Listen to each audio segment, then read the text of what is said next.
Donc, je suis directeur de recherche à l'IRD, l'Institut de recherche pour le développement, et je suis mis à la disposition de l'Institut Pasteur pour y mener des recherches sur les envenimations et le traitement des envenimations.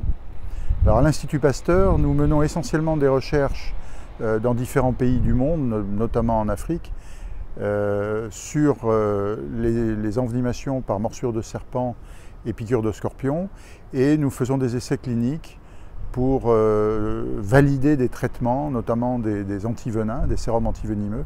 Je mène plusieurs missions, essentiellement en Afrique, Cameroun, Bénin, Togo, Guinée, mais également en Amérique du Sud. D'une part pour évaluer donc, des traitements contre les envenimations, mais aussi pour travailler en collaboration avec des équipes locales où j'essaye d'assurer une formation de manière à ce qu'elles puissent elles-mêmes mener ce type d'études sans avoir besoin de recourir à des équipes venant du Nord.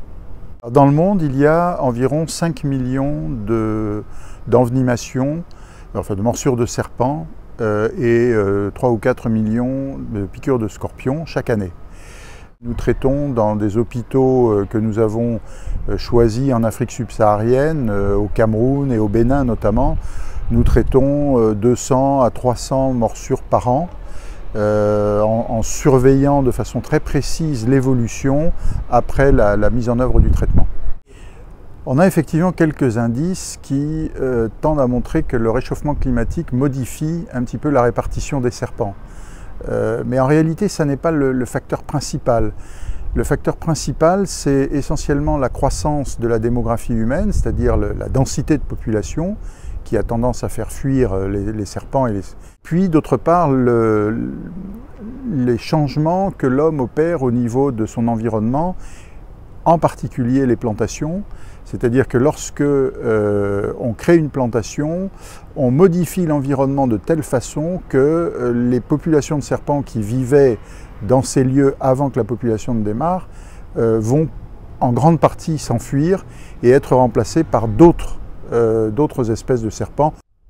Alors, il faut savoir qu'en Afrique, dans les pays où nous travaillons, que ce soit le Cameroun ou le Bénin, il existe plusieurs dizaines, voire jusqu'à 150 ou 180 espèces différentes qui vivent. Et donc, par conséquent, on ne travaille pas sur toutes les espèces.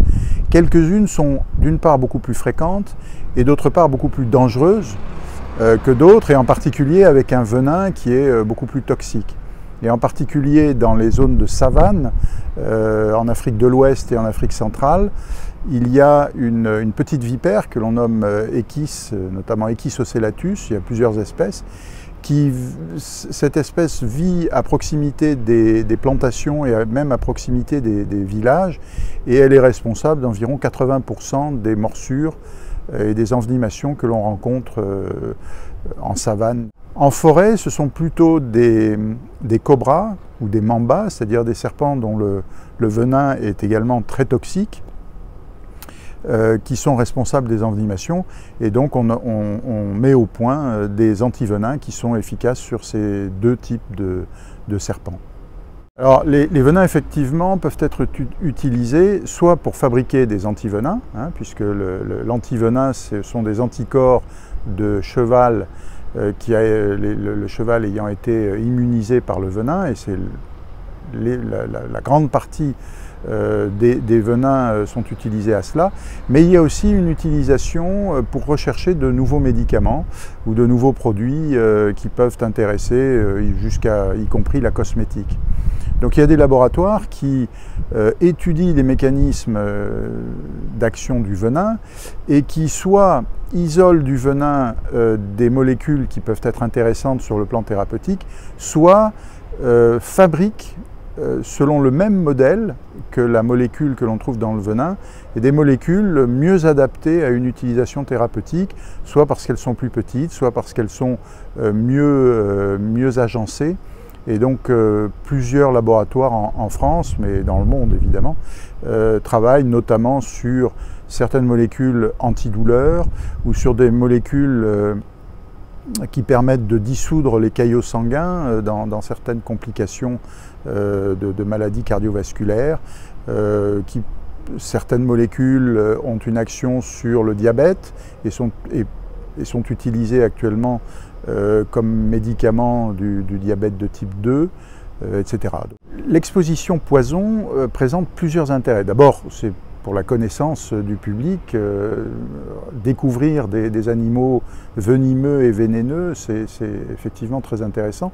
Mais d'autre part, ce type d'exposition permet d'expliquer à quoi servent les venins, c'est-à-dire non seulement la partie médicale dans l'envenimation, hein, qu'est-ce qui se passe quand on est mordu ou piqué par un animal venimeux, ou lorsqu'on est en contact ou qu'on avale un poison qui est sécrété par un animal vénéneux, mais en plus ça permet d'expliquer les tendances actuelles de la recherche, notamment en termes de découverte de nouveaux médicaments, en termes aussi de